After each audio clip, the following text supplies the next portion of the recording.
Hello दोस्तों, welcome to main point study. I hope आप सारे के सारे ठीक हो। तो आज हम करने वाले हैं पार्ट 1 कक्षा 12वीं के इतिहास का, जिसका नाम है जी ईंटें, मनके और अस्थियां। और हम करने वाले जी इसके मोस्ट इंपॉर्टेंट क्वेश्चन।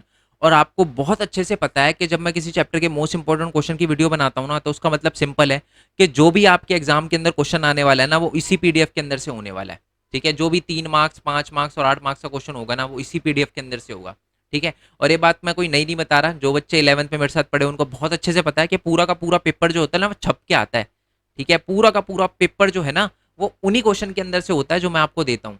ठीक है, और ये सारे के सारे मोस्ट इंपॉर्टेंट क्वेश्चन मैंने ऐसे ही नहीं बनाए। ये सारे के सारे जो है वो पीवाईक्यूज है, प्रीवियस ईयर क्वेश्चन है, जो किसी ना किसी एग्जाम में आए हैं। ठीक है, और वैसे आपको पता है मैं मैप की अलग वीडियो बनाता हूँ, बट इस बार मैंने मैप भी चैप्टर के अंदर इंक्लूड कर दिया ताकि आपको लर्न करने में ईजी हो।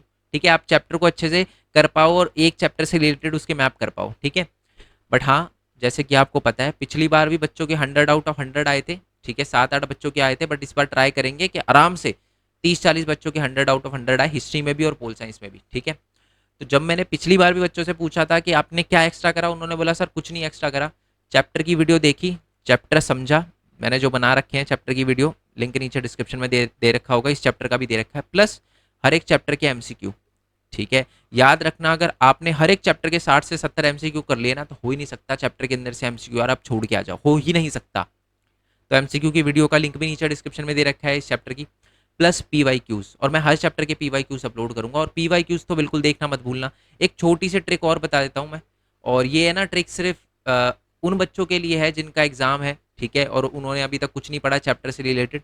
देखो, अगर मान लो कोई चैप्टर आपके एग्जाम में आ रहा है और जो आपको बिल्कुल भी नहीं आता, तो मैं आपको बोलूंगा सीधा पीवाईक्यूज की वीडियो उठाओ और लर्न कर लो, मोर देन इनफ है। ठीक है, बट हाँ, जो बच्चे बिल्कुल, ये है ना उन बच्चों के लिए है जो 90 का सोच रहे हैं या 85 का सोच रहे हैं। 100 आउट ऑफ 100 के लिए तो चैप्टर की वीडियो पहले देखनी है आपको। ठीक है, चलो, लिंक नीचे डिस्क्रिप्शन में, चैप्टर की वीडियो देख लेना। और ये सारे के सारे पीवाईक्यूज है, किसी ना किसी एग्जाम के अंदर आए हैं। ठीक है, बट हाँ, मैं यार लिखना भूल गया कौन कौन से एग्जाम के अंदर आए हैं। ठीक है, क्योंकि यार बहुत सारे क्वेश्चन पेपर होते हैं।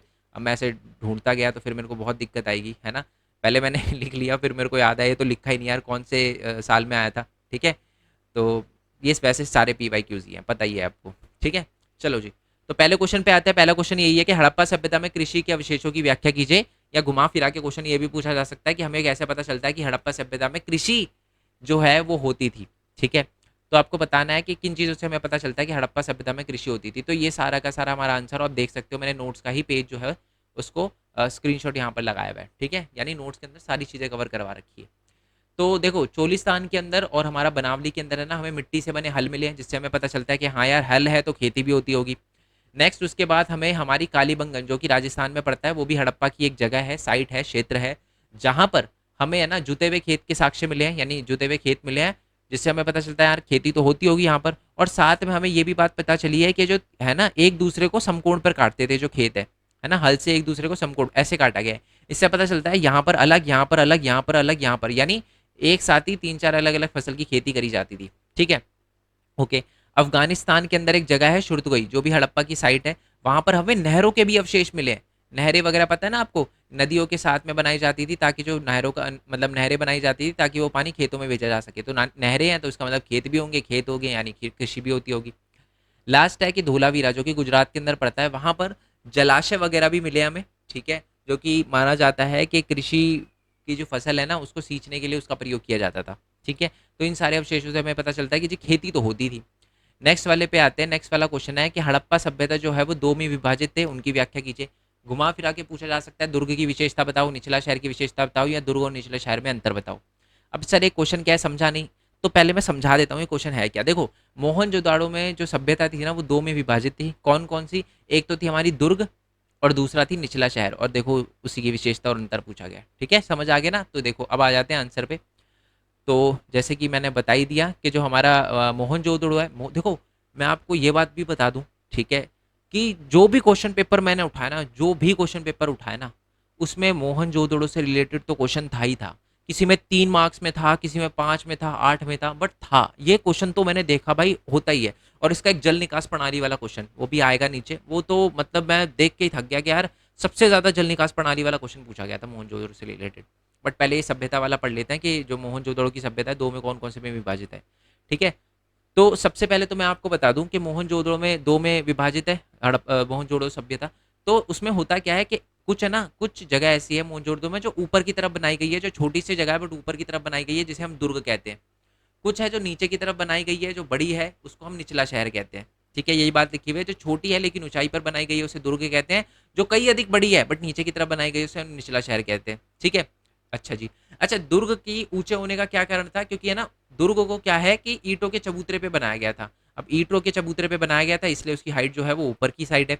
नेक्स्ट है कि इसके चारों ओर दीवारों से घेरा गया था इसको, यानी जो हमारा ये है ना, यहाँ पर दीवारें बनाई गई थी, है ना, जो किलेबंदी करी जाती है ना, वैसा कुछ। नेक्स्ट है कि दुर्ग पर बनी संरचना का प्रयोग विशिष्ट सार्वजनिक परियोजना, इसको परियोजना कर लेना, परियोजनाओं के लिए किया जाता था। इसका मतलब यहाँ पर जो भी चीजें होती थी ना, वो किसी, मतलब यहाँ पर सारे इकट्ठा होकर एक तरह से, मैं आपको एग्जांपल देता हूँ। जैसे दुर्ग के अंदर एक हमारी सार्वजनिक परियोजना का एक उदाहरण है विशाल स्नानघर। इसका मतलब क्या है? माना जाता है कि हमारे दुर्ग के अंदर एक विशाल स्नानघर है, जहाँ पर सारे के सारे लोग इकट्ठा हुआ करते थे और स्नान वगैरह करते थे। और वो भी कुछ किसी किसी ओकेजन पे, यानी नहाने के लिए नहीं करते थे, वो पूजा के लिए मतलब उपयोग करते थे उस स्नानघर का, कि ताकि पूजा से जैसे होता है ना हरिद्वार वगैरह में गंगा के हम वो करते हैं, है ना, डुबकी वगैरह लगाते हैं, तो वैसे ही माना जाता है कि ऐसे ही विशाल स्नानघर का प्रयोग किया जाता था, तो जो दुर्ग में है। तो इससे पता चलता है कि बेसिकली सार्वजनिक परियोजनाओं के लिए प्रयोग किया जाता था हमारे दुर्ग का। अब बात करते हैं निचले शहर की। तो दुर्ग हमें पता है सार्वजनिक परियोजनाओं के लिए था, बट जो हमारा निचला शहर है ना, वहां पर लोग रहते थे, आवासीय भवन थे वहां पर, और उसके भी चारों ओर जो है वो दीवारें बनी थी, यानी उसको भी दीवारों से घेरा गया था। ठीक है, कुछ कुछ भवन हमारे निचले शहर में ऐसे भी थे जो थोड़े से ऊंचे चबूतरे पे बनाए गए थे, मतलब दुर्ग जितने ऊपर तो नहीं, बट हाँ थोड़े से ऊपर बनाए गए थे। ठीक है, जो एक तरह से नींव का कार्य करते थे। आई होप ये क्वेश्चन आपको क्लियर हो गया। अब आते हैं नीचे वाले क्वेश्चन पे। नीचे वाला क्वेश्चन है कि मोहनजोदड़ो की घरेलू वास्तुकला की विशिष्ट विशेषताओं का वर्णन कीजिए। देखो ये है ना, एक्चुअल में मैंने ये 3 क्वेश्चन है, मैं समझा देता हूँ क्या क्या है। पहले देखो, सबसे पहले तो आपको ये क्वेश्चन पूछा जा सकता है कि मोहनजोदड़ो में जो भी घर वगैरह थे ना, घरेलू वास्तुकला, उसके बारे में बताओ। ठीक है, दूसरा क्वेश्चन मोहनजोदड़ो से रिलेटेड ये पूछा जा सकता है कि वहां पर जल निकास प्रणाली जो थी ना, नालियां वगैरह जो थी और सड़कें वगैरह थी, बहुत बढ़िया थी, उसके बारे में बताओ। और बस्तियों के बारे में तो हमने देख लिया। बट अगर मान लो 8 नंबर का डायरेक्टली क्वेश्चन आ जाओ कि मोहनजोदड़ो के बारे में व्याख्या कीजिए, तो पूरा लिख देना, पूरा मतलब पहले मोहनजोदड़ो के घरेलू वास्तुकला के बारे में बता देना, फिर नदी नालियों के बारे में बता देना, फिर आप वही ऊपर वाली 2 बस्तियों के बारे में, है ना, निचला शहर और दुर्ग के बारे में बता देना, अगर क्वेश्चन 8 नंबर का आता है।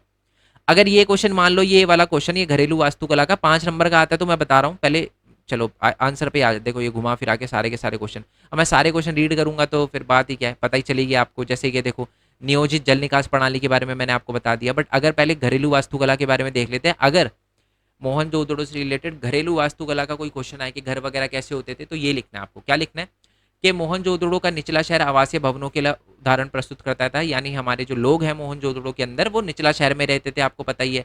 दुर्ग पर तो सार्वजनिक परियोजना वगैरह के लिए जो चीज़ें होती थी उनका उपयोग होता था। इनमें से कई एक आंगन आंगन पर केंद्रित थे, जिसके चारों ओर कमरे बने हुए थे, यानी हमारे मोहनजोदड़ो के अंदर जो निचला शहर था, वहां पर एक घर हुआ करता था, घर के बीचों बीच आंगन हुआ करता था, और यहाँ पर कमरे वगैरह हुआ करते थे। नेक्स्ट है कि संभवतः आंगन खाना पकाने और कटाई करने और अलग अलग गतिविधियों का केंद्र था, खास तौर पर गर्म और शुष्क मौसम में, मतलब बीच के अंदर आंगन में ये कटाई वगैरह का सारा काम हुआ करता था। नेक्स्ट है कि भूमि तल पर बनी दीवारों में खिड़कियां नहीं होती थी, ताकि आंगन में कोई सीधा अवलोकन ना कर पाए, यानी बेसिकली दीवारें वगैरह नहीं हुआ करती, खिड़की वगैरह नहीं होती थी दीवारों पे। ठीक है, ताकि लोग सीधा ऐसे देख ना पाए कि घर में क्या हो रहा है क्या नहीं हो रहा, मतलब प्रिवेसी बनी रहे। नेक्स्ट पॉइंट है कि हर घर में ईंटों के फर्श से बना अपना एक स्नानघर होता था, जिसकी नालियां दीवार के माध्यम से सड़क की नालियों से जुड़ती थी। मतलब आप कह सकते हो कि जैसे ये घर है ना, तो घर के कोने कोने पर क्या है, नालियां वगैरह होती थी, और जिसका पानी बाहर की नालियों से जाकर जोड़ दिया जाता था। ठीक है, नेक्स्ट है कई आवासों में कुएं वगैरह भी होते थे, जो अधिकांशतः एक ऐसे कक्ष में बनाए गए थे जिससे बाहर आया जा सके, जिसका प्रयोग संभवतः जो राहगीर वगैरह के लिए किया जाता था। मतलब माना जाता है कि हर घर में, बहुत सारे घर में हमें कुएं वगैरह भी मिले हैं, जिससे, और है ना, और कुछ कुएं वगैरह को से पानी पीने के लिए आपको घर में एंटर नहीं करना पड़ता था, बाहर बनाए जाते थे, ऐसे एरिया में बनाए जाते थे कुएं वगैरह, जिससे कोई भी आकर कुएं का पानी पी सके, मतलब रास्ते से जा रहा है, प्यास लगे, पी सके और वापस जा सके, है ना। चलो, नेक्स्ट पॉइंट है कि मोहनजोदड़ो में जो कुएं की कुल संख्या जो थी वो 700 के लगभग थी। तो ये तो हो गया मोहनजोदड़ो से घर से रिलेटेड। ठीक है, चलो अब आ जाते हैं वहाँ के नदी नालियों से रिलेटेड, सड़कों से रिलेटेड। ठीक है, नालों का निर्माण। चलो, और वही है ना जल निकास प्रणाली, ये क्वेश्चन बहुत इंपॉर्टेंट है, बहुत बार देखा है ये वाला क्वेश्चन मैंने। चलो अब आ जाते हैं दोबारा से। हड़प्पा शहरों में सबसे अनूठी विशेषता में से एक ध्यानपूर्वक नियोजित जल निकास प्रणाली थी।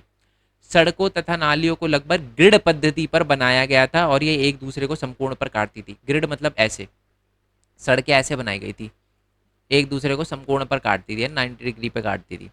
नेक्स्ट है कि पहले नालियों के साथ गलियों को बनाया गया था और फिर उनके अगल बगल आवासों को बनाया गया था। ये बहुत ही बढ़िया टेक्निक थी। मतलब पहले वो क्या करते थे, घर वगैरह बना, नालियाँ वगैरह बना लेते थे, सड़कें बना देते थे, फिर वहां उनके सड़कों के पास घर बनाते थे। इससे क्या होता है कि पहले घर बना देते तो नालियाँ वगैरह और सड़कें वगैरह बनाने में दिक्कत होती, तो वो इतने समझदार थे कि पहले उन्होंने नालियाँ और वो वगैरह बनाई, फिर घर बनाया उन्होंने, है ना। नेक्स्ट पॉइंट है कि ये चीज़ तो हमें वो जो हमारा मेसोपोटामिया था ना, क्लास 11 में पढ़ा था हमने, उसमें भी नहीं था, वहां पर भी घुमावदार गलियां थी, बट हमारे ये अपने मोहनजोदड़ो के अंदर क्या है, घुमावदार गलियां नहीं थी, सीधी गलियां थी। क्यों? क्योंकि पहले गलियां ही बनाई जाती थी, सड़कें ही बनाई जाती थी। लास्ट है कि घरों के गंदे पानी की नालियां को गली की नालियों से जोड़ा गया था। ये मैं आपको बता ही चुका हूँ, घर के अंदर जो भी नालियां होती थी उसको गली के अंदर जो नालियाँ होती थी उससे जोड़ दिया जाता था, ताकि सारा का सारा पानी जो है बाहर की नालियों में चला जाए और आगे जाके मतलब आगे चला जाए वो पानी। ठीक है, चलो। तो क्या बताया मैंने, अगर 8 नंबर का क्वेश्चन आए तो पहले वो घरों के बारे में, फिर ये नालियों के बारे में, और फिर वो 2 बस्तियों के बारे में लिखना। बट अगर 5 नंबर में आए कि जी नालियों का बताओ, तो ये नालियों का हो गया, घरों का बताओ तो ऊपर घरों का हो गया, बस्तियों का तो वो अलग बस्तियों का हो गया, है ना। 2 बस्तियाँ थी ना, दुर्ग और निचला शहर। चलो नेक्स्ट क्वेश्चन है कि मनकों के निर्माण में प्रयुक्त पदार्थ का वर्णन कीजिए। यानी जो हमारे मनके का मतलब होता है एक तरह से माला, उसकी बीड्स की माला, यार बीड्स को हिंदी मोतियों की माला, मोती, मोती, मनकों को मोती कहते हैं, ठीक है। तो मोती वगैरह बनाने के लिए किन किन चीज़ों का प्रयोग किया जाता था, माला वगैरह बनाने के, मोतियों की माला बनाने के लिए किस किस चीज़ का प्रयोग किया जाता था। तो इसमें लिखा है कार्लिनियन, जो एक सुंदर लाल रंग का एक पत्थर हुआ करता था, जैस्पर, ठीक है, स्वार्ट्स, क्वार्ट्स, और सॉरी स्वाटिक और क्वार्ट्ज हो गया, सेल खड़ी हो गया, और बाकी पत्थर तांबा कांसा या सोने जैसी धातु तथा शंख, फ्रांस और पक्की मिट्टी, सभी का प्रयोग मन के बनाने के लिए होता था। ठीक है जी। कुछ ये पत्थरों के जो मेन मेन नाम है ना, ये जरूर याद रखना, क्योंकि तांबे धातु, ये शंख वगैरह ये तो याद रह जाएंगे आपको, बट ये जो है वो सेल खड़ी कार्निलियन ये याद नहीं रहते, तो इनको याद रखना है। ठीक है, चलो अब मन के कैसे बनाए जाते थे वो भी देख लेते हैं। मन के बनाने की तकनीक क्या थी? मन के बनाने की तकनीक में प्रयुक्त पदार्थ के अनुसार भिन्नताएं होती थी। कुछ पदार्थ सेलकड़ी जैसे पत्थर जैसे मुलायम होते थे, और कुछ जो है वो बहुत कठोर होते थे। मतलब ये बात बोली गई है कि जो मनके हैं वो बहुत एक तरह से कह सकते हैं कि मुलायम पदार्थ से भी बनाए जाते थे और बहुत कठोर पदार्थ से भी बनाए जाते थे। ठीक है जी। नीचे क्या लिखा है, पुरातत्वविदों द्वारा किए गए प्रयोगों ने यह दर्शाया है कि जो कार्निलियन वाला पत्थर था हमारा, वो लाल रंग का, पीला रंग का, पीले रंग के कच्चे माल तथा उत्पादन के विभिन्न चरणों में मनकों को आग में पकाकर प्राप्त किया जाता था। मतलब ये बता रखा है कि ना, वैसे तो हमारा कालीनियन जो है वो लाल रंग का हुआ करता था, बट उसको क्या किया जाता था कि उसको आग में पकाकर उसको येलो रंग का कर दिया जाता था, पीले रंग का कर दिया जाता था। ठीक है जी, यही बात लिखी हुई है। कालीन का लाल रंग, पीले रंग के कच्चे माल तथा उत्पादन के विभिन्न चरणों में मनकों को आग में पकाकर प्राप्त किया जाता था। मतलब लाल रंग और ये पीला रंग का हमें पता है ना, कालीन कैसे बनता था, जब उसको आग में पकाकर विभिन्न चरणों से गुजारा जाता था। ठीक है, मतलब होता किसी अलग कलर का था ये, बट बाद में रेड और पीले रंग का हो जाता था जब आग से गुजारते थे। नेक्स्ट है कि पत्थर के मनकों को पहले उपरिष्ट आकृति, ये उपरिष्टकृत आकृति, इसका मतलब क्या होता है कि जो आकार आप चाहते हो वैसे में तोड़ लिया जाता था, और फिर बारीकी से शल्क शल्क निकाल कर उन्हें अंतिम रूप दिया जाता था। इसका मतलब है जैसे आपको पता है एक बड़ा सा पत्थर है, अब इसको आप थोड़ा तोड़ लेते हो, ठीक है, मतलब उपरिष्टकृत आकार में तोड़ लेते हो, फिर उस पर बारीकी से तराशते हो उसको। ठीक है, ये बात लिखी हुई है यहाँ पर। और फिर घिसाई करते हो, पॉलिश करते हो, छेद करते हो। ठीक है, ये सारी की सारी प्रक्रिया भी इसमें सम्मिलित होती है मन के बनाने में। ठीक है, चलो नेक्स्ट आ जाते हैं, मनकों के उत्पादन की पहचान किस प्रकार करी जाती थी। ये बहुत बढ़िया क्वेश्चन है। इसमें सबसे इंपॉर्टेंट है कूड़ा करकट, अभी आएंगे हम। तो उत्पादन केंद्रों की पहचान किस तरीके से करी जाती थी? पहला तो परस्पर पिंड वगैरह देखे जाते थे, मतलब वहाँ पर कुछ चीज़ें वगैरह पड़ी होती थी। पूरे पूरे शंख देखे जाते थे कि यार यहाँ पर शंख से बने मनके हैं, तो शंख वगैरह भी होते थे। मैं इसका एक एग्जाम्पल देता हूँ, मैं आपको पहले समझा देता हूँ। एक जगह थी चूना दाड़ो, जैसे चूना दाड़ो बोलते हैं, चुन्हू दाड़ो भी बोलते हैं हिंदी में, बट इंग्लिश में चूना दाड़ो लिखा हुआ है आपकी बुक के अंदर, इंग्लिश मीडियम वाले बच्चों में। तो अब मैं बता दूं वहां पर क्या है, मैं बहुत सारे है ना, बहुत सारे छोटे छोटे पदार्थ मिले हैं, बहुत सारे मनकों के। तो पता चलता है कि यार मतलब कूड़ा करकट ही है वो, ठीक है, बट इससे पता चलता है कि यहाँ पर मनके बनाए जाते थे। अब आप बोलोगे सर कैसे, देखो वहां पर वो मैंने अभी बोला ना तराशते थे, तो तराशते थे तो कूड़ा करकट बचता था, तो वहां पर बहुत सारा पड़ा हुआ है यार, यहाँ पर बेसिकली मनकों का काम हुआ करता था, ठीक है। तो और भी क्या क्या चीजें मिली है जिससे हमें पता चलता है कि हाँ यार इस जगह पर जो है वो मनकों का काम हुआ करता था। पहला तो मैंने आपको बता ही दिया, परस्पर पिंड वगैरह, ठीक है, मतलब बड़े बड़े टुकड़े, पूरे पूरे शंख, तांबा अयस्क जैसे कच्चे माल अगर मिलते थे, पता चल जाता था कि हाँ यार यहाँ पर जो है वो मनके बनाने का काम हुआ करता था, क्योंकि तांबा वगैरह का भी तो उपयोग किया जाता था मनके वगैरह बनाने के लिए। और औजार वगैरह अगर हमें मिलते थे, है ना, और अपूर्ण वस्तुएं जिसको त्यागना पड़ता था, कूड़ा करकट, है ना, इन सारी की सारी, और कूड़ा करकट को सबसे इंपॉर्टेंट संकेतक माना जाता था, ठीक है। मतलब कूड़ा करकट अगर मिलता था किसी जगह पर, किसका कूड़ा करकट, मनकों का कूड़ा करकट अगर मिलता था, तो पता चल जाता था हाँ यार यहाँ पर मनकों का ही काम होता था, ठीक है। कभी कभी बड़े बेकार टुकड़े को छोटे आकार की वस्तुएं बनाने के लिए प्रयोग किया जाता था, परंतु बहुत छोटे टुकड़ों को कार्यस्थल पर ही छोड़ दिया जाता था। देखो बड़े बड़े पत्थर, जैसे मान लो आप मनके बना रहे हो, इतना छोटा आपका बड़ा पत्थर है, तो आपने एक मनका बनाया, तो अब इस बड़े पत्थर को फेंक थोड़ा ना दोगे, इससे भी तो अलग अलग छोटे छोटे टुकड़े बनाओगे आप। पर जब मान लो बहुत ही छोटा टुकड़ा है, अब इससे तो कुछ बना नहीं सकते, तो उसको वहीं फेंक देते थे। तो इन्हीं से पता चलता था कि हाँ यार अब ये जो है हमें चूना ताड़ों में बहुत सारे मिले हैं ऐसे बहुत छोटे छोटे टुकड़े, तो पता चलता है हाँ यार यहाँ पर मन के बनाए जाते होंगे, ठीक है, यही बात यहाँ पर लिखी हुई है। नेक्स्ट क्वेश्चन आते हैं कि पुरातत्वविदों और इतिहासकारों को हड़प्पा लिपि रहस्यमय क्यों लगती थी। पहली बात तो मैं बता चुका हूँ, ये अलग से भी, ये देखो 2016 में आया हुआ है, हॉट मोस्ट इंपॉर्टेंट क्वेश्चन वाला है ये क्वेश्चन। अब आ जाते हैं रहस्यमय लिपि के बारे में, देख लेते हैं। हड़प्पा सभ्यता की लिपि रहस्यमय मानी जाती है, क्यों? हड़प्पा मोहरों पर एक पंक्ति में कुछ लिखा है जो संभवतः मालिक का नाम व पदवी को दर्शाता है। मतलब बेसिकली माना जाता है कि हड़प्पा सभ्यता में जो मोहरे है उस पर कुछ लिखा जाता था जो मालिक के नाम का को दर्शाता था। इस पे चित्र वगैरह भी बनाए जाते थे, ठीक है, जिसको अनपढ़ लोग भी समझ सके, सांकेतिक रूप से अनपढ़ लोग भी समझ सके। और है ना जो भी लिखा गया था ना हमारे उस पे मोहरों वगैरह पे, वो दाएं से बाएं की तरफ लिखा गया था। ये भी बहुत अनोखी बात थी, ठीक है। और लास्ट चीज ये लिखी हुई है कि इस लिपि को अब तक जो है वो पढ़ा नहीं जा सका। ये पढ़ा है, पता नहीं है, पढ़ा है, पढ़ा नहीं जा सका, इसलिए इन्हें रहस्यमयी लिपि कहते हैं, ठीक है जी। क्या क्या समझ आया? मोहरों पर लिपि में कुछ लिखा गया था, ठीक है, जिसे माना जाता है कि वो मालिक का नाम हुआ करता था। आमतौर पर इसको इसमें चित्र भी बनाए जाते थे ताकि लोग जो हैं अनपढ़ लोग भी इसे समझ सके। ये लिपि जो है वो दाई से बाई की तरफ लिखी जाती थी। आज तो जैसे हम यहाँ से लिखते हैं, माना जाता है वो उर्दू की तरह उल्टी लिखी जाती थी, ठीक है।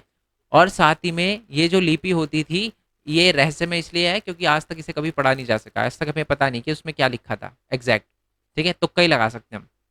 नेक्स्ट है कि मोहरे और मुद्रांकन का प्रयोग किस लिए किया जाता था। मैं समझाता हूँ, मैं इसको वैसे ही समझा देता हूँ। होता क्या था कि जैसे कि मान लो आपने कोई बोरी ली, ठीक है, मान लो मैं हूँ और आप हो, हम दोनों की दोनों जो है वो हड़प्पा सभ्यता में रहते हैं।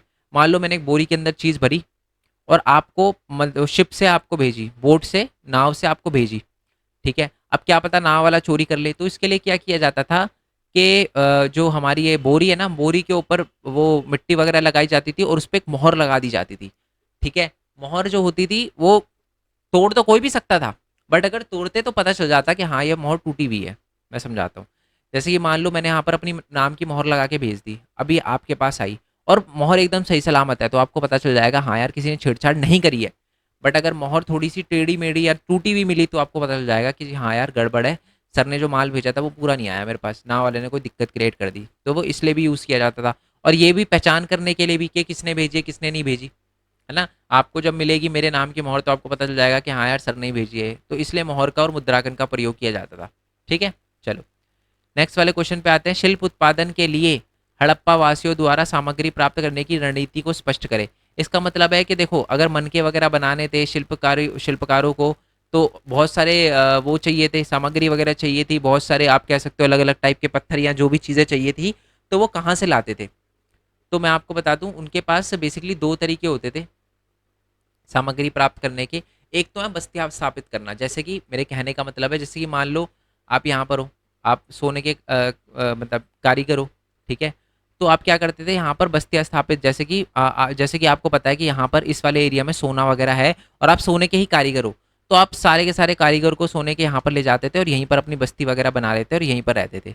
दूसरा है स्थानीय समुदाय से संपर्क करके स्थापित करना या अभियान भेजना। मान लो आप यहाँ रहते हो, आप यहीं पर रहते हो, आप यहाँ से हटना नहीं चाहते और यहाँ पर सोना वगैरह है, तो यहाँ पर जो लोग रहते हैं आप इनसे बातचीत कर लो कि हाँ हमको थोड़ा सोना भेज दो, हम भी आपको कुछ दे देंगे। तो ये दूसरा तरीका था। पहला तरीका क्या था कि यहाँ तो वहीं पर बस जाओ, बस्तियाँ वहाँ पर बसा लो, और दूसरा था कि वहाँ पर अभियान वगैरह भेज के। तो ये दो तरीके थे जिससे हम क्या कर सकते हैं, संपर्क बना सकते थे और आपूर्ति को पूरा कर सकते थे। ठीक है, तो ये तो बस्तियों का ही लिखा हुआ है। ठीक है, तो इसी को ही एक्सप्लेन कर रखा है। तो हड़प्पा वासी नागेश्वर और बालाकोट, जहाँ शंख वगैरह आसानी से उपलब्ध है, वहाँ पर उन्होंने बस्तियाँ स्थापित कर दी। अन्य पुरास्थलों में से एक सुदूर अफगानिस्तान में शुरुतुगाई, जो अत्यंत कीमती माने जाने वाले नीले रंग के पत्थर लाजवर्द मणि के सबसे अच्छे स्रोत के निकट था। और लोथल जो कालीनियल गुजरात, और सेलखड़ी जो दक्षिणी राजस्थान और उत्तरी गुजरात और धातु राजस्थान से के स्रोत के निकट था। मतलब इसमें ये बता रखा है कि बहुत सारे जो हड़प्पा वासी थे ना, उन्होंने अलग अलग जगह जाकर क्या किया, वहाँ पर अपनी बस्तियाँ वगैरह स्थापित कर दी, चाहे वो शुरतुगई हो, चाहे बालाकोट हो, चाहे नागेश्वर हो, चाहे कालीनियन के लिए गुजरात में बसना हो, चाहे दक्षिणी राजस्थान में, है ना। तो अलग अलग पे जगह पर अपनी बस्तियाँ बना ली।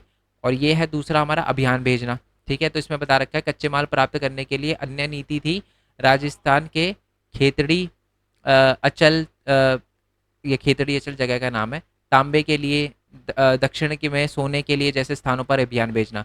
ठीक है, यानी राजस्थान में जैसे मान लो हड़प्पा में थे, तो वो राजस्थान के अंदर क्या करते थे कि वो भेजते थे अपने अभियान वगैरह भेजते थे तांबे के लिए कि जी तांबा मिल जाए। राजस्थान आपको पता था राजस्थान में तांबा वगैरह होता था, तो वो क्या करते थे, राजस्थान में अपने लोगों को भेज देते थे और कहते थे वहाँ से तांबा लेके आओ।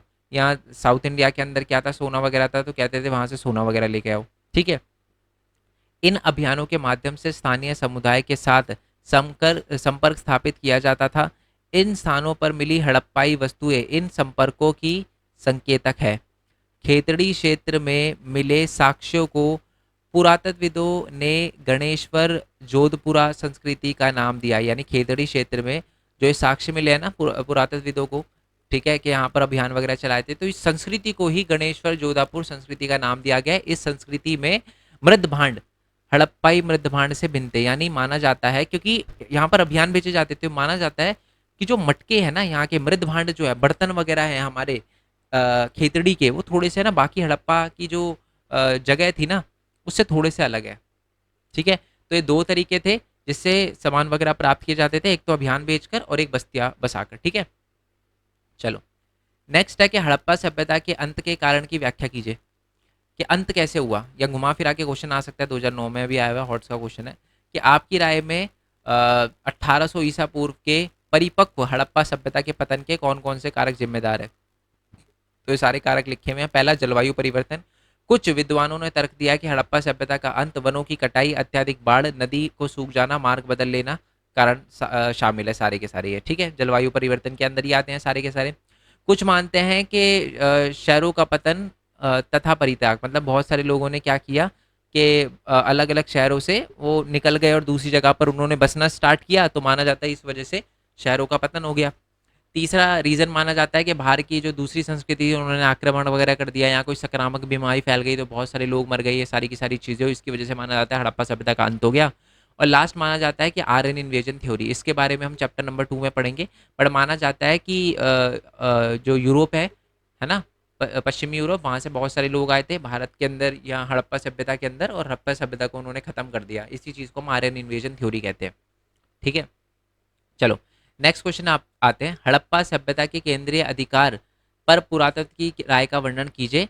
ये भी 2015 में आया था। और ये वाला क्वेश्चन क्या है, पुरातत्वविद रिकॉर्ड हड़प्पा केंद्रीय पधिकरण को कोई तत्काल जवाब नहीं देते, उसी पर दिए गए विभिन्न विचारों का विश्लेषण कर ले। मैं आपको क्वेश्चन समझा देता हूँ। क्वेश्चन क्या है, मतलब सिस्टम ये कैसे चलता था, हड़प्पा का सिस्टम कैसे चलता था, उसके लिए ना पुरातत्वविदों की अलग अलग सोच है।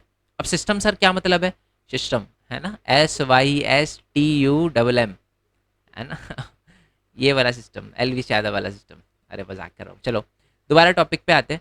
तो बात क्या थी कि हड़प्पा में अपना होता क्या था कि जैसे मान लो, लेट्स अज्यूम, जो हमारे पुरातत्वविद है ना वो ये कंफ्यूज थे सोचकर कि वहां पर एक ही राजा हुआ करता था, बहुत सारे राजा हुआ करते थे, या राजा ही नहीं हुआ करते थे, ये तीन चीज़ों पर अलग-अलग जो वो थे ना हमारे इतिहासकार, उनकी अलग-अलग सोच थी। कुछ लोग हैं जो हैं, कुछ इतिहासकार बोलते थे नहीं एक ही राजा था। क्यों? क्योंकि सारी जगह पर है ना ईंटों का साइज़ जो है वो सेम मिला है। कुछ मानते थे अलग-अलग राजा थे, है ना? क्योंकि अलग-अलग बस्तियाँ थी तो उनको सँभालने के लिए अलग-अलग राजा थे। कुछ मानते हैं कि जी राजा ही नहीं थे, लोग जो हैं वो खुद सारी की सारी चीज़ों को अपने साथ मैनेज करते थे, अपना-अपना कर्तव्य अच्छे से निभाते थे, इसलिए राजा की ज़रूरत नहीं पड़ती थी। तो ये 3 तर्क हैं। अब तीनों अपने-अपने अलग-अलग जो लोग हैं ना, वो जो भी हमारे इतिहासकार हैं, वो अपना-अपना तर्क देते हैं, ठीक है? चलो, अच्छा अगर आप यहाँ तक वीडियो देख ली है आपने और आपको वीडियो अच्छी लगी हो, तो वीडियो को लाइक ज़रूर करना, ठीक है? और चैनल को सब्सक्राइब कर देना और दूसरी बात ये है कि इसके जो नोट्स हैं ना, या तो आपको टेलीग्राम चैनल पे अभी मैं टेलीग्राम चैनल पे अपलोड कर दूँगा, ठीक है? जॉइन कर लेना। Main point study 12th arts करके टेलीग्राम चैनल है, 1564 से ज़्यादा बच्चे यहाँ पर ऐड हो गए हैं और शायद जब आप जॉइन करोगे तब तो 3-4 हज़ार हो गए होंगे, तो इसे जॉइन कर लेना। दूसरी बात ये है कि हमने वेबसाइट भी बना रखी है। ये देखो मेन पॉइंट स्टडी, गूगल पे जाके मेन पॉइंट स्टडी लिखोगे आपके सामने वेबसाइट आ जाएगी। तो यहाँ पर नोट्स वगैरह अपलोड हो जाएंगे। ऑल्दो अभी नहीं किए 12th के, क्योंकि जैसे वीडियो बन जाएगी तभी अपलोड करूँगा मैं, ठीक है? 2-3 पीडीएफ इकट्ठी हो जाएगी, तो अभी नहीं किया। अभी जैसे आप क्लिक करोगे तो कुछ नहीं खुलेगा, ठीक है? बट यहाँ मैं जल्दी अपलोड कर दूंगा। बाकी नहीं करा तो मैंने टेलीग्राम बता ही दिया आपको। और बाकी यहाँ पर कॉन्ट्रीब्यूट का बटन दे रखा है, तो यहाँ से आप कॉन्ट्रीब्यूट वगैरह भी कर सकते हो, ठीक है? देखो, मैं चाहता तो इन नोट्स पे पेमेंट लगा सकता था, ठीक है? आपको पता है मैं नोट्स की पीडीएफ डायरेक्टली फ्री में देता हूँ और ये अभी से नहीं है। जब से चैनल बनाया है 9th में, 10th में, 11th में, 12th में बिल्कुल फ्री में दिया है। बट जब से मैंने वेबसाइट बनाई और यहाँ पर नोट्स अपलोड कर रहा हूँ ना, दिक्कत ये आ रही है कि इसकी जो सर्वर की कॉस्ट है वो इंक्रीज़ होती जा रही है और मेरे लिए उसको मैनेज करना बहुत डिफिकल्ट हो रहा है, ठीक है? बट मेरे को ये भी बात पता है कि यार अगर मैंने इस पे पेमेंट लगा दी और मैंने बोला कि नहीं इतने पे करो, इतने पे करो, चाहे वो कम से कम रखूँ, चाहे मैं 10 रुपये भी रखूँ या 20 रुपये भी रखूँ ना, तो मेरे को पता है बहुत सारे ऐसे भी बच्चे हैं जो शायद 10-20 भी उनके लिए बड़ी अमाउंट है। तो मैं नहीं चाहता कि यार मैं इसे, मतलब बच्चों को ऐसा हो कि थोड़ा लगे कि यार सर ने तो यार दिक्कत हो गई, हमें हमें नोट्स नहीं मिल पा रहे। तो मैं नहीं चाहता, मैं चाहता हूँ सबको नोट्स मिले, ठीक है? सबको नोट्स मिले, मैं ये चाहता हूँ, ठीक है? तो इसलिए मैंने इस पे पेमेंट नहीं लगाई। बट हाँ, आप अगर सपोर्ट करना चाहो ना, तो आप यहाँ से सपोर्ट वगैरह कर सकते हो। ये मैंने पेटीएम की दे रखी है, आप इसे स्कैन करके सपोर्ट कर सकते हो, ठीक है? और देखो, सपोर्ट कितना बड़ा है और कितना छोटा ये मैटर नहीं करता, मैं हमेशा ये बात बोलता हूँ, ठीक है? अ, मैं आपको बता दूँ, बहुत सारे बच्चे क्या करते हैं कि मेरे को 10-10, 20-20 रुपए का स्क्रीनशॉट भेजते हैं, कहते हैं सर मेरे पास इतने ही थे। अरे बहुत है, पता है क्यों? देखो, बात ये नहीं है कि 10 रुपए 20 रुपए, बात यह है कि कोई बच्चा मेरे को सपोर्ट कर रहा है। एक ये मन में रहता है कि यार जब बच्चा मेरे लिए इतना कर रहा है, तो फिर मैं उससे 100 गुना 1000 गुना ज़्यादा मेहनत करूंगा और ज़्यादा वीडियो डालूंगा और ज़्यादा नोट्स दूंगा उसको। समझ रहे हो मेरी बात? इससे बस ये रहता, देखो अमाउंट से कोई फ़र्क नहीं पड़ता, मैं हमेशा बोलता हूँ। सपोर्ट से फ़र्क पड़ता है, ये फ़र्क पड़ता है कि कितने बच्चे मेरे लिए खड़े हैं, है ना? जब मैं उनके लिए हमेशा खड़ा हूँ, तो वो मेरे लिए खड़े हैं नहीं खड़े, ये चीज़ देखकर बस मोटिवेशन आती है और इसी चीज़ की वजह से मैं वीडियो बनाता हूँ। नहीं तो आपको पता है कि मेरा दूसरा भी चैनल है मेन पॉइंट टेक, उसका सीपीसी हाई है, मतलब उस पर अगर मैं वीडियो अपलोड करूँ तो मेरे को शायद ज़्यादा पैसे मिले, शायद क्या पक्का ज़्यादा पैसे मिले। बट मैं उस पर करता नहीं, है ना? 1.5 1.5 2 2 महीने बाद वीडियो आती है जैसे। बट हाँ, ये तो पहले अगर आप सपोर्ट करना चाहो तो इस पर कर सकते हो। मैं दूसरा चैनल भी दिखा देता हूँ, मेन पॉइंट टेक वाला। इस पर आप देखो 30,000 सब्सक्राइबर है। बट अगर मैं इस पर डेली वीडियो डालूँ ना, तो मेरे को उससे ज़्यादा अर्निंग हो मेन पॉइंट स्टडी से। बट मैं इस पे इसलिए नहीं डालता कि यार, क्योंकि ये पहली बात तो ये मैंने अर्निंग के लिए बनाया नहीं है। मैं सच बताऊं, चैनल ही मैंने कभी अर्निंग के लिए नहीं बनाया, बच्चों के सपोर्ट के लिए बनाया। कुछ बच्चे मेन पॉइंट स्टडी पे आते थे, वो बोलते थे कि सर पैसे से रिलेटेड प्रॉब्लम आती है, क्या करें? तो मैंने ये चैनल बनाया था मेन पॉइंट टेक। इस पर मैं यही बताता हूँ कि आप दूसरे की वीडियो डाल के अर्न कैसे कर सकते हो, एनिमेशन वीडियो बना के अर्न कर सकते हो, आप फ्री में वेबसाइट कैसे बना सकते हो। अभी जो मैंने वेबसाइट दिखाई ना आपको, वो मैंने खुद बनाई है। और मेरे को, मैं आपको बताता हूँ, कोडिंग का कुछ भी नहीं आता मेरे को, ठीक है? फिर भी मैंने वो वेबसाइट वगैरह बनाई है, ठीक है? तो ये कैसे बनाई मैंने, और भी बहुत सारी चीज़ें, दूसरे की वीडियो कॉपी करके कैसे अर्न कर सकते हो, अमेजॉन एफिलिएट, और बहुत सारी चीज़ें मैंने इसके अंदर बताई है, मेरी पहली अर्निंग, ठीक है? तो आप देख लेना, अगर आपको ये वीडियो वगैरह अच्छी वगैरह लगे, काम की लगे, ठीक है? और अर्न करो यार। जैसे बहुत सारे ऐसे बच्चे हैं जो अर्न कर रहे हैं, ठीक है? बहुत अच्छा लगता है जब बच्चों के $100 $1000 पूरे होते हैं ना, तो दिल से खुशी होती है। समझ रहे हो? मैं चाहता हूँ कि आप बहुत अर्न करो, ठीक है? कोई दिक्कत ना आए आपको, ठीक है? एंड बाकी भरत कुमार खोरवाल वाला भी चैनल है मेरा, ये ब्लॉगिंग चैनल है, ब्लॉग वगैरह अपलोड करता हूँ। तो इसको भी आप ज्वाइन कर सकते हो, मन करे तो। मैं इस पर डालता रह, मतलब ये कोई ऐसा चैनल नहीं है। पर हाँ, मैं जब एग्जाम टाइम आएगा ना, तो आपको पता है मेन पॉइंट स्टडी पे लाइव नहीं ले सकता, तो मैं यहीं पर लाइव लेता हूँ। तो आप देख सकते हो, मैंने पहले भी लाइव ली थी, ठीक है? तो मैं यहीं पर लाइव वगैरह लेता हूँ, तो आप इसे फिर भी ज्वाइन कर लेना। तो जब भी मैं लाइव लूँगा, तो यहाँ पर आप आ जाना, ठीक है। चलो, आई होप ये क्लियर हो गया वो आपको। अब आते हैं जी हमारे क्वेश्चन पे दोबारा से, ठीक है। चलो, तो ये तो आपको क्लियर हो गया, तो इसको रीड कर लेना। मैं तो बता दिया, कुछ मानते थे एक राजा थे, कुछ मानते थे बहुत राजा थे, कुछ मानते थे कोई भी राजा नहीं थे, ठीक है। और उनको पुरोहित राजा माना जाता था। चलो आगे आते हैं। नेक्स्ट क्वेश्चन है, पुरातत्वविदों को ऐसे कौन से साक्ष्य मिले हैं जिनसे पता चलता है कि हड़प्पा वासियों का दूर दूर से मतलब दूर दूर से संपर्क था? क्या यह दर्शाता है कि संपर्क एक दूसरे के साथ अच्छे व्यापारिक संबंध साबित हुए? ये भी 2011 में आया हुआ क्वेश्चन है। मतलब सिंपल आपको बताना है, जैसे मतलब हड़प्पा सभ्यता का किसी दूर की सभ्यता से भी संपर्क था, मेसोपोटामिया या ओमान की सभ्यता से संपर्क था, और था तो कैसे था ये बताना है। तो मैं आपको बता दूं, हाँ, हड़प्पा सभ्यता का माना जाता है दूर दूर की सभ्यताओं से भी संपर्क था, जैसे कि ये आंसर लिख रखा पूरा कि पुरातात्विक खोज अंकित करती है कि तांबा संभवतः अरब प्रायद्वीप के दक्षिणी पश्चिमी छोर पर स्थित ओमान से भी लाया जाता था। माना जाता है कि तांबा भारत के अंदर राजस्थान में भी था, है ना, बट राजस्थान के अलावा ओमान से भी बहुत ज़्यादा हमारा जो क्या कहते हैं उसको, तांबा है वो लाया जाता था। इससे पता चलता है संपर्क तो था। रासायनिक विश्लेषण दर्शाता है कि ओमान तांबे तथा हड़प्पाई पुरातत्व वस्तु दोनों में निकल के अंश मिले हैं, जो दोनों साझा उद्भव की ओर संकेत करते हैं। मतलब हमें ओमान के तांबे में भी निकल मिला है, हड़प्पा के तांबे में भी जो चीज़ें होती थी, हड़प्पा के जो तांबे से बनी चीज़ें उसमें भी निकल मिला है। इससे पता चलता है कि दोनों एक ही जगह से आई है। अब यहाँ तो हड़प्पा से जाता था ओमान में, या ओमान से आता था हड़प्पा में, बट ज़्यादातर ओमान में ही हमें तांबा मिला है, तांबे के अंश मिले। इससे पता चलता है ओमान से जाता था हड़प्पा में, ठीक है। नेक्स्ट है, बड़ा हड़प्पाई मृतमान जिसके ऊपर काली मिट्टी की एक मोटी परत चढ़ाई गई थी, ओमानी स्थलों से मिला है।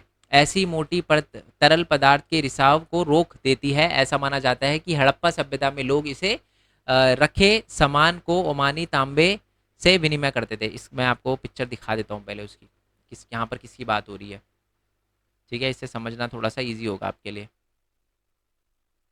Just a second.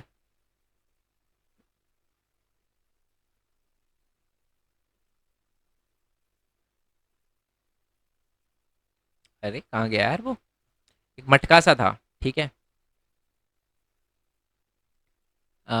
मटका था बिल्कुल, ये रहा जी। ये है जी हम ओमान का ये मटका। माना जाता है, ये मिला तो ओमान में हमें, बट माना जाता है कि हड़प्पा से जब मतलब अपने ओमान से तांबा वगैरह मंगाया जाता ना, तो हड़प्पा के लोग ये भेजते थे ओमान के अंदर, वस्तु विनिमय चीज़ें भेजते थे ना। अब हड़प्पा वाले दे रहे तो हमारे हड़प्पा सॉरी, अगर ओमान वाले दे रहे तो हड़प्पा वाले भी देंगे कुछ, तो अपने हड़प्पा वाले ये देते थे। और ये ना हर जगह से क्या था कि वो था, मतलब यहाँ से इससे कोई चीज़ रिस नहीं सकती थी, काली मिट्टी से बनाया जाता था, ठीक है। और यहाँ इससे कोई चीज़ रिस नहीं सकती थी, कुछ भी चीज़ निकल नहीं सकती थी, तरल पदार्थ, ठीक है। और ये वस्तु विनिमय के लिए प्रयोग किया जाता था, यही बात लिखी हुई है। इससे भी पता चलता है कि हाँ जी, व्यापार तो था हमारा कहीं ना कहीं ओमान से। और मैसोपोटामिया के कई स्थलों पर से भी हमें तांबे वगैरह और निकल वगैरह के अंश मिले हैं, जो भी वो भी हमें ओमान की ओर इशारा करता है कि ओमान से भी हमारा ट्रेड वगैरह हुआ करता था। और मैसोपोटामिया के अंदर ओमान के अंदर सॉरी मैसोपोटामिया के अंदर हमें जो भी आप कह सकते हो कि भौतिक अवशेष मिले हैं, या जो भी लिटरेचर वगैरह मिला है, बुक्स वगैरह मिली है, पुरानी पुरानी किताबें मिली है, पुराने प्रालेख मिले हैं, है ना, वो सारे के सारे में जो है वो ओमान को मगान कह के दर्शाया गया है, ठीक है। चलो ये बात हमें क्लियर हो गई। और लंबी दूरी के संपर्कों की ओर संकेत करने वाली अन्य पुरातत्व खोजें हैं, जैसे हड़प्पाई मोहरे, बाट, है ना, पासे, ये भी मनके वगैरह भी शामिल है, क्योंकि ये सारी की सारी चीज़ें हमें दूसरी जगह भी मिली है, मेसोपोटामिया के अंदर भी मिली है, ओमान के अंदर भी मिली है, ठीक है। और एक और चीज़ जो है वो दर्शाती है कि हाँ जी, एक दूसरे से संपर्क तो था उनका। वो क्या है कि मेसोपोटामिया के एक लेख में हमें दिलमुल, जो कि बहरीन का द्वीप है, ओमान जो कि मगान कहा गया जिसको, और भारत जिसको मेलुहा कहा गया है, उससे भी संपर्क के मतलब संपर्क की जानकारी वगैरह मिलती है कि हाँ जी होता था। और मलुहा जो कि भारत है, भारत को तो नाविकों का देश बोला जाता था। और हाजी पक्षी जो है वो मोर को बोला जाता था, ठीक है, जो कि मलुहा के अंदर दर्शाया गया था। नहीं, भारत के अंदर मोर को हाजी पक्षी कहकर दर्शाया गया है, भारत के मोरों को, ठीक है जी। चलो अब आते हैं जी नेक्स्ट क्वेश्चन पे। कनिंगम हड़प्पा सभ्यता के महत्व को समझ नहीं पाए, पंक्ति को स्पष्ट करे। बहुत ही बढ़िया क्वेश्चन है, बहुत ही इंपॉर्टेंट क्वेश्चन है, कनिंगम पे क्वेश्चन बनता है। पहले तो मैं बता दूं, भारत के पहले डायरेक्टर जनरल थे, ठीक है। बात यह है कि ये है ना, कभी भी हड़प्पा को समझ नहीं पाए। उनको लगता था कि सबसे पुरानी सभ्यता जो भारत के अंदर है ना, वो है गंगा घाटी सभ्यता। बट उनको नहीं पता था सबसे पुरानी गंगा हाटी सभ्यता नहीं, सबसे पुरानी जो है वो हड़प्पा सभ्यता है। तो जो भी चीज़ें उनको मिलती थी ना कहीं से भी, वो कह देते थे नहीं नहीं ये तो हड़प्पा सभ्यता की नहीं है, ये मतलब ये तो गंगा सभ्यता की है, गंगा सभ्यता से पुरानी तो कोई सभ्यता नहीं है। बाद में पता चला कि हड़प्पा सभ्यता बहुत पुरानी है, ठीक है। गंगा सभ्यता तो छठी शताब्दी की मानी जाती है, बट हड़प्पा सभ्यता तो बहुत पुरानी है, 2500 ईसा पूर्व की मानी जाती है। तो बेसिकली बट कनिंगम के जीवित रहते रहते कभी भी हम इसका महत्व समझ ही नहीं पाए। कनिंगम कभी मानता ही नहीं था, वो समझता था सबसे पुरानी सभ्यता जो है वो हमारी गंगा की सभ्यता। ऐसा वो इसलिए मानता था क्योंकि चाइना से जो लोग आते थे ना, चाइना से जो लोग आते थे वो सारे के सारे गंगा सभ्यता के बारे में ही लिखते थे। तो इसकी वजह से उनको लगता था कि गंगा सभ्यता ही भारत के अंदर सबसे पुरानी है, ठीक है। चलो नेक्स्ट क्वेश्चन पे आते हैं। आर ई एम व्हीलर पहले जो थे वो पता चल ही चुका है हमें कि पहले डायरेक्टर जनरल एएसआई के जो थे वो हमारे अलेक्जेंडर कनिंगम थे। उसके बाद फिर आर ई एम व्हीलर और उसके बाद फिर हमारे जॉन मार्शल थे। तो इन तीनों का योगदान जो है वो ज़रूर पूछा जाता है। तो ये योगदान है। पहले मैं बता दूं कि आर्मी वगैरह में थे, तो आर्मी की जो टेक्निक वगैरह है वो भी यहाँ पर लेकर आए थे, है ना। उन्होंने भी मतलब उपयोग किया था उसका सर्वेक्षण वगैरह करने के लिए, ठीक है। और ये ना पता है क्या, क्षैतिज रूप से खुदाई नहीं करवाने की जगह वर्टिकली करवाते थे। पता क्या होता था, होता क्या था, जमीन है बड़ी सी, तो वो कहते थे दूसरे जो थे आर ई एम व्हीलर के अलावा जो भी पुरातत्व वो कहते थे एक जगह चुन लो और उसके नीचे खोद दो। बट हमारे जो आर ई एम व्हीलर थे वो कहते थे ऐसे खुदाई मत करो, करनी है ना परतों में करो। जैसे ये है तो ये पूरी परत हटा दो, इसके नीचे जाओ कि मान लो अगर यहाँ कोई चीज़ ना मिले तो क्या पता यहाँ मिल जाए या यहाँ मिल जाए या यहाँ मिल जाए। तो अब इसे क्षैतिज में मत करो, एक जगह गड्ढा मत करो, परतों में करो। तो ये कहना था हमारे आर ई एम व्हीलर का, ठीक है। ये वही बात लिखी हुई है कि बहुत समझदार थे वो, और उन्होंने कहीं ना कहीं परतों में खुदाई करके बहुत सारी चीज़ों का सामने वो लेकर आए थे, ठीक है। और भारत की जो हमारी हड़प्पा की जो चीज़ें थी, ठीक है, हड़प्पा की जो आप कह सकते हो कि वो विश्व में सामने लाने में भी आर्यन व्हीलर का बहुत बड़ा योगदान था। और सैनिक थे ये, सैनिक से निकल कर आए, सेना से निकल कर आए थे, ये बात मैं आपको बता ही चुका हूँ। तो उनका कहीं ना कहीं वो भी जो सेना की आप कह सकते हो कि ट्रेनिंग थी, तो वो भी यहाँ पर हेल्प करी। सेना की भी जो टेक्नोलॉजी थी उसने यहाँ पर उनको बहुत हेल्प करी, ठीक है। तो इसको रीड करके लर्न करना। अब आते हैं जी जॉन मार्शल पे। जॉन मार्शल के दो योगदान थे, मैं आपको बता दूं। पहले तो हड़प्पा सभ्यता को माना जाता है सबसे ज़्यादा अच्छे से जाना जॉन मार्शल ने। 1924 के अंदर दो बंदे थे, दयाराम साहनी अपने भारत के और अखालदास बनर्जी ने हड़प्पा सभ्यता को ढूंढा। उसके बाद जॉन मार्शल ने इसको पूरी दुनिया में फैलाया और पूरी दुनिया को इसका महत्व वगैरह बताया कि सबसे पुरानी सभ्यता जो है, मेसोपोटामिया से भी पुरानी सभ्यता जो है, या मेसोपोटामिया से बराबर की सभ्यता जो है, वो हमारी हड़प्पा सभ्यता है, ठीक है। उन्होंने फिर इस पर बुक लिखी और 1924 में तो बहुत सारी चीज़ें उन्होंने करी थी, ठीक है। तो खोजें वगैरह करी थी, जिससे हमें पता चलता है कि हाँ जी इनका भी बहुत बड़ा योगदान था। दूसरी चीज़ है, उन्होंने सांची के स्तूप को भी बताया था। अगर आपने चैप्टर नंबर 4 की वीडियो देखी होगी जो मैंने बनाई है, तो आपको पता होगा कि मार्शल जो थे, जॉन मार्शल, उनका बहुत बड़ा रोल था हमारे सांची स्तूप को बचाने में और उसको आगे तक पहुँचाने में, ठीक है। चलो नेक्स्ट क्वेश्चन आते हैं कि प्रारंभिक हड़प्पा पुरातत्वविदों ने सोचा था कि कुछ ऐसी वस्तुएं जो सामान्य अपरिचित लगती थी उनका धार्मिक महत्व हो सकता है, प्रमाणित करें। चलो मैं आपको बताता हूँ। बेसिकली हड़प्पा से हमें ना बहुत सारी ऐसी चीज़ें मिली है जिनका हमें मतलब समझ नहीं आता, बट उनका है ना हमारे धर्म से रिलेटेड बहुत ज़्यादा मतलब एक तरह से कोरिलेशन है। जैसे हमें वहाँ पर बहुत सारी मूर्तियाँ वगैरह मिली है, ठीक है। आभूषण से आभूषण पहनी हुई बहुत सारी मातृ देवियों की पिक्चर वगैरह मिली, पिक्चर नहीं सॉरी मूर्तियाँ वगैरह मिली है, जिससे पता, जैसे हम भी पूछते हैं माताओं को, है ना, हम भी पूछते हैं देवी देवताओं को मूर्ति के रूप में पूछते हैं। तो ऐसी ही चीज़ें हमें कहाँ पर मिली है, हमें हड़प्पा वगैरह में मिली है। तो इससे पता चलता है कि हाँ जी ये धार्मिक महत्व की चीज़ें हुआ करती थी, ठीक है। और भी बहुत सारी चीज़ें, जैसे शिव के भी बहुत सारे अंश मिले हैं, है नहीं कह रहा हूँ, ये थोड़ी राजस्थानी मुंह से निकल जाती है कभी कभार लो में। आर्ध शिव, ठीक है, आदि शिव कहा जाता है, मतलब बहुत सारे शिवलिंग वगैरह, छोटे छोटे शिवलिंग मिले हैं, वो भी मैं आपको दिखा देता हूँ, जो कहीं ना कहीं शिव के ये मूर्तियाँ वगैरह मिली है, ठीक है। और ये दिखा देता हूँ, ये देखो, ठीक है। तो ये मोहरे या लिंग वगैरह माना जाता है इसे। तो माना गया है कि इनसे भी कहीं ना कहीं ये भी हिंदू धर्म के प्रमुख देवता शिव की संज्ञा वगैरह देते हैं, ठीक है। और बहुत सारे योगी वगैरह भी मिले हुए हैं, जो योगी अपने घुटनों पर हाथ लगा के बैठे हुए हैं। तो इससे भी कहीं ना कहीं हमें पता चलता है कि यार बहुत सारी चीज़ें ऐसी भी थी जिनका हम डायरेक्टली मतलब नहीं देख पाए, तो हमें ऐसा लगता है कि इनका शायद धार्मिक महत्व होगा। ठीक है जी, क्लियर हो गई ये बात आपको? चलो जी, अब आ जाते हैं थोड़ा सा हम नेक्स्ट वाले क्वेश्चन पे, इसको रीड कर लेना। नेक्स्ट है कि इतिहासकारों ने हड़प्पा संस्कृति के निर्वाह रणनीति की नई अंतर्दृष्टि कैसे प्रदान की, मतलब ये क्या, मतलब ये तो सबसे पहला क्वेश्चन है और सबसे इजी क्वेश्चन है। हड़प्पा सभ्यता के लोग क्या क्या खाते थे? मछली वगैरह खाते थे, है ना? और पेड़ पौधे वगैरह से भी चीज़ें वगैरह लेते थे, जानवरों का शिकार वगैरह भी करते थे, है ना? तो ये सारी की सारी चीज़ें, बकरी भैंस वगैरह ये सारी की सारी चीज़ें पालते थे वो, और खेती वगैरह भी करते थे, खेती के अवशेष भी मिले और बहुत सारे जले हुए अनाज वगैरह भी मिले हैं। और आपको पता है अनाज को जो देखता है वो है हमारे पूरा वनस्पतिज्ञ, ठीक है। और नेक्स्ट क्वेश्चन है कि हड़प्पा सभ्यता में सामाजिक और आर्थिक मतभेदों के बारे में बताइए। तो मैं आपको बता दूं, दो चीज़ों से हमें पता चलता है कि जी सार्मिक आर्थिक जो मतभेद थे या सामाजिक विभिन्नताएं जो थी हमारे हड़प्पा के अंदर भी थी। इसका मतलब मैं बता देता हूँ कि जैसे समाज में आज गरीब और अमीर होते हैं, तो माना जाता है पहले के टाइम में भी, हमारे हड़प्पा सभ्यता के टाइम में भी गरीब और अमीर का और रिच और पुअर का कॉन्सेप्ट हुआ करता था हमारे हड़प्पा वासियों में, सब इक्वल नहीं थे। ये हमें पता चलता है दो चीज़ों से। कैसे?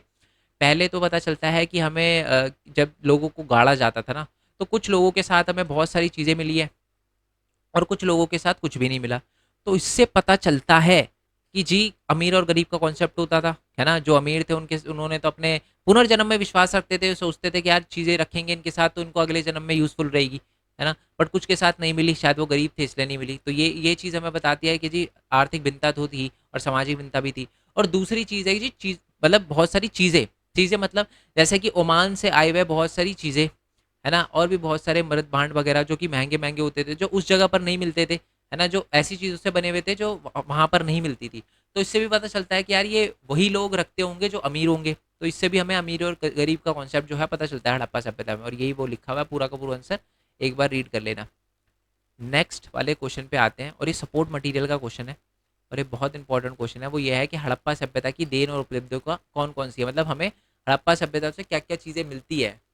नगर निर्माण योजना, शिल्प उत्पादन शैली, है ना? सार्वजनिक भवनों का निर्माण, उत्कृष्ट जल निकास प्रणाली, ये तो पता ही है, तो सबसे ज़्यादा बातचीत महँगी बातचीत है ना? सबसे इम्पोर्टेंट चीज़ है, मेसोपोटामिया में तक नहीं थी जल निकास प्रणाली अच्छी, भारत में अंदर है। भारत के अंदर जो हमें हड़प्पा सभ्यता मिली है उसके अंदर है। मोहरों का निर्माण और अंतर्राष्ट्रीय व्यापार और अंतर्देशीय व्यापार, है ना? वो आपको पता है बस्तियाँ वगैरह भारत के अंदर भी बसाते थे, है ना? हड़प्पा में बसाते थे और दूसरे देशों से भी, जैसे ओमान वगैरह से, मेसोपोटामिया से भी वो होता था, है ना? नगरीय सभ्यता का संकल्पना, कृषि वगैरह और पशुपालन वगैरह और भी बहुत सारी चीज़ें, आभूषणों का प्रयोग, ये सारी की सारी चीज़ें जो है वो हमें सीखने के लिए मिलती है हड़प्पा से। अब आ जाओ जी मैप पे। ये सारे देखो मैप में आए हुए क्वेश्चन है, किसी ना किसी साल में आए हुए हैं। अब इस पे क्योंकि लास्ट क्वेश्चन था तो इसलिए मैंने, क्योंकि मैप बड़ा सिंपल होता है, सिंपल से मेरे कहने का मतलब है कि पीछे ही होता है एकदम क्वेश्चन, तो इसलिए मैंने लिख ही दिया कि 2016 में आए हुए थे, 2015 में, 16 में, 18 में, ये सारे के सारे लिखे हुए हैं। सबसे पहले बात करते हैं राखी गढ़ी की, ठीक है? तो राखी गढ़ी जो है, अब मैप पे आ जाते हैं दोबारा से, मैप दिखाता हूँ मैं आपको। राखी गढ़ी, ये देखो, राखी गढ़ी पड़ता है जी यहाँ पर, ठीक है? ये रहा। अब मान लो सर स्टेट का नाम है, तो ये है जी अपना हरियाणा, ठीक है जी? याद रखना, हरियाणा में कहीं भी थोड़ा बहुत ऊपर नीचे मार्क करोगे ना चलेगा, कोई दिक्कत नहीं है, ठीक है जी? टेंशन लेने की जरूरत नहीं है। दूसरा है जी तीन कोई भी हड़प्पा स्थलों के नाम, वो तो आ ही जाएंगे, कोई पांच स्थलों के नाम आ ही जाएंगे। एक तो राखी गढ़ी पता चली गया, आगे देखो धोलावीरा। धोलावीरा कहाँ पड़ता है? धोलावीरा यहाँ पड़ता है जी अपना गुजरात में। सर याद कैसे रखूं? अच्छा, पहले राखी गढ़ी याद रखने का भी तरीका बता देता हूँ। देखो राखी, राखी कौन बांधता है? बहनें बांधती है अपने भाई को, ठीक है? बट आपको पता है कि हमारे हरियाणा के अंदर लड़कियों की पॉपुलेशन थोड़ी कम है, तो भाई जो हैं वो राखी नहीं बंधवा पा रहे। मतलब समझ रहे हो ना? मतलब कुछ भी करो यार, याद रहना चाहिए, ठीक है? तो राखी से याद रख लेना हरियाणा, क्योंकि बहनें वगैरह वहाँ पर थोड़ी कम है ना? ऐसे करके दिल पे नहीं लेना कोई भी बात, ठीक है? वैसे तो मैं बता दूं, अब जो है राजस्थान के अंदर मेल फीमेल का रेशो जो है बढ़िया है, मतलब फीमेल जो है बल्कि नंबर थोड़ा सा ज़्यादा है। बट फिर भी याद रखने का तरीका बता रहा हूँ, स्टीरियोटाइप नहीं है ये, बस मैं, समझ रहे हो ना? बस जुगाड़ है लर्न करने का, ठीक है? नेक्स्ट है धोलावीरा। तो वो ढोल बाजे ऐसा वैसा गाना वाना आता है ना, तो उससे याद रखना कि वो गुजरात का है, ठीक है? अब गुजरात का है तो वहाँ पर वो जो होते हैं ना डांडिया वगैरह, डांडिया किसकी बनी होती है? लकड़ी की, लकड़ी से याद रखना लोथल। लोथल भी पड़ता है हमारा गुजरात में, याद रहेगा ना ये? चलो जी याद रहेगा। और बाकी नागेश्वर भी याद रख लेना। मान लो अब लकड़ी से उन्होंने बांसुरी वगैरह बनाई और वो नाग को नचा रहे हैं तो नागेश्वर आप ऐसे याद रख सकते हो। ठीक है जी, याद रहेगा ना, कोई दिक्कत नहीं है ना। राखी गढ़ी कैसे याद रहेगा कि जी अपना अपना वहाँ पर है राजस्थान के अंदर, तो सॉरी हरियाणा के अंदर, बनावली भी हरियाणा के अंदर है। ठीक है। और उसके बाद जो अपन ने देखा, अपन ने क्या देखा, अपन ने देखा जी धोलावीरा, ढोल बाजे ढोल बाजे। उसके बाद लोथल देखो याद करने का तरीका अजीब सा है बट हो जाता है, मैं सच बता रहा हूँ, बड़ा कारगर है ये तरीका। ठीक है, कभी नहीं भूलोगे। और नागेश्वर कहाँ पर पड़ता है अपना, बांसुरी कहाँ बजाई थी, गुजरात के अंदर, जब वो लोथल से बनाई थी ना वो। हाँ। चलो, तो ये हो गया धोलावीरा, ये हो गया लोथल, कालीबंगन, कालीबंगन भी बता देता हूँ, ये कालीबंगन पड़ता है यहाँ पर राजस्थान में। ठीक है जी। राजस्थान में होती है बहुत ज़्यादा गर्मी। ठीक है। गर्मी में क्या होती है, जब आप बाहर निकलते हो तो आपकी स्किन हो जाती है काली, तो कालीबंगन राजस्थान। ठीक है जी, याद रहेगा ना। चलो, ईज़ी था ना तरीका वैसे लर्न करने का, बढ़िया हूँ यार मैं, बढ़िया टेक्निक बताता हूँ वैसे तो। ये धोलावीरा दोबारा से आ गया, और ये लुम्बिनी। लुम्बिनी वैसे इतना इंपॉर्टेंट है नहीं, क्यों नहीं है, क्योंकि ये अभी हम चैप्टर नंबर 4 में पढ़ेंगे, लुम्बिनी इसलिए छुड़वा देते हैं अभी हम। वैसे अपना नेपाल के अंदर पड़ता है। ठीक है। पैदा हुए थे हमारे गौतम बुद्धा जी इस जगह पर। ठीक है, तो ये गलती से आ गया, कर दिया मैंने शायद कॉपी। ठीक है, क्योंकि एक ही साथ सारे के सारे मैंने मैप जो है वो उसमें से क्वेश्चन पेपर में से कॉपी करे थे। चलो, आई होप ये सारे के सारे क्वेश्चन आपको बहुत अच्छे से क्लियर हो गए हो। अगर कोई दिक्कत आए तो मेरे को बताना, टेलीग्राम चैनल ज्वाइन कर लेना, अलग अलग चैनल जो है वो ज्वाइन कर लेना। बाकी मिलते हैं जी नेक्स्ट वीडियो में, तब तक के लिए थैंक यू सो मच। जय हिंद, जय भारत, वंदे मातरम। Thanks for the support. Bye bye.